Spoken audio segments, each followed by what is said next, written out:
ব্যাপার। তবে ইহুদিদের সম্পর্কে যে যত বেশি পড়াশোনা করেছেন তিনি ভালো জানবেন, ইহুদিদের কাজ হলো যে পাত্র খাবে সেই পাত্রটা ছিদ্র করবে।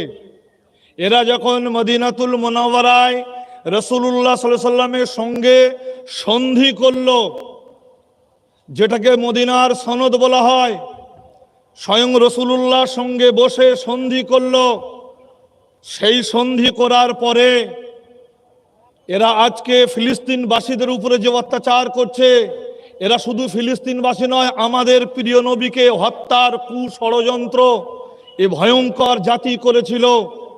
এমনকি রাসূল করিম সাল্লাল্লাহু আলাইহি সাল্লামকে একটা দেওয়ালেতে তারা বড় বড় পাথর তুলে সেই পাথর দিয়ে চাপা দিয়ে মেরে দেওয়ার পরিকল্পনা করেছিল এ ভয়ঙ্কর জাতি।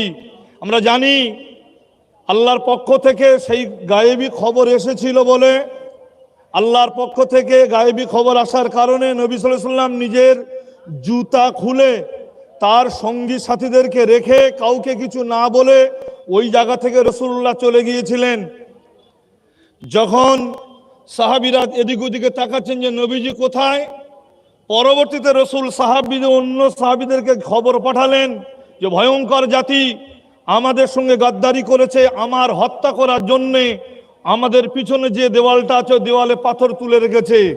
আমি ঘটনা বলতে চাইনি, আমার বলার উদ্দেশ্য হলো আপনারা যার বিরুদ্ধে সোচ্চার হবেন, এটা কোনো মুসলমানের ব্যাপার নয়।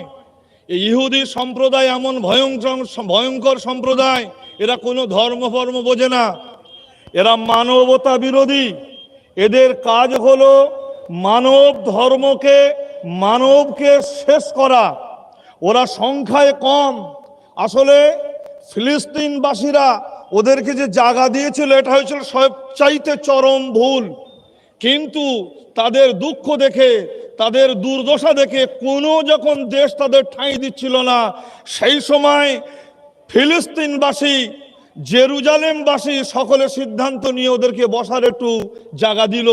যেমন দেখবেন কুকুরকে ঘৃণা করলেও আপনি একজন মানুষ হয়ে একটা লেংটি কুত্তা যদি রাস্তায় কষ্ট পায়, কেউ যদি পাথর মেরে রক্ত বার করে দেয়, আপনি কুকুর বলে তাকে তুচ্ছ তাচ্ছিল্য করে না চলে গিয়ে তাকে হয়তো একটু পানি দিলেন, একটু খাবার দিলেন, তাকে একটু ছায়াতে নিয়ে গেলেন।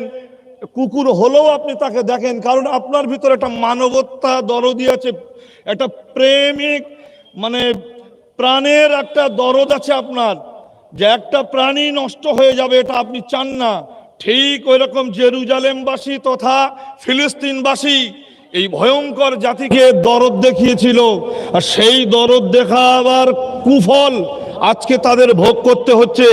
আমরা তাদের হয়ে এখান থেকে লড়াই করব না, শুধু সোশ্যাল মিডিয়া তথা বিভিন্ন প্ল্যাটফর্মের মাধ্যম দিয়ে আজকে বিভিন্ন দেশে সব পৌঁছে যায়, যার কারণে তারা এটুকুও জানবে যে অন্তত ভারতবর্ষ বলে একটা জায়গার, পশ্চিম বাংলা বলে একটা স্টেটের, তার একটা ক্ষুদ্র জায়গা, বিশেষ করে নামও ব্যাপক, ফুরফুরা শরীফ। এই ফুরফুরা শরীফের পীরজাদা আলহাজ তোহা সিদ্দিকী হুজুর কেবলার ডাকে আমরা সকলে সমবেত হলাম।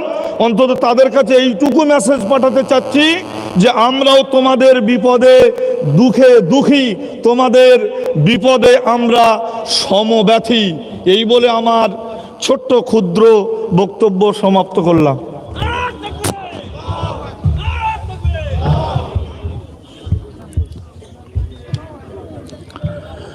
এখন আপনাদের সামনে বক্তব্য রাখবেন আজকের এই প্রতিবাদ সভার আমন্ত্রিত অতিথি, জাতি ধর্ম দল মত নির্বিশেষে সকল মানুষের কাছে অত্যন্ত শ্রদ্ধেয় ব্যক্তিত্ব, হাওড়ার বেলুর মঠের মাননীয় শ্রী স্বামী পরমানন্দজি মহারাজ আপনাদের সামনে বক্তব্য রাখবেন।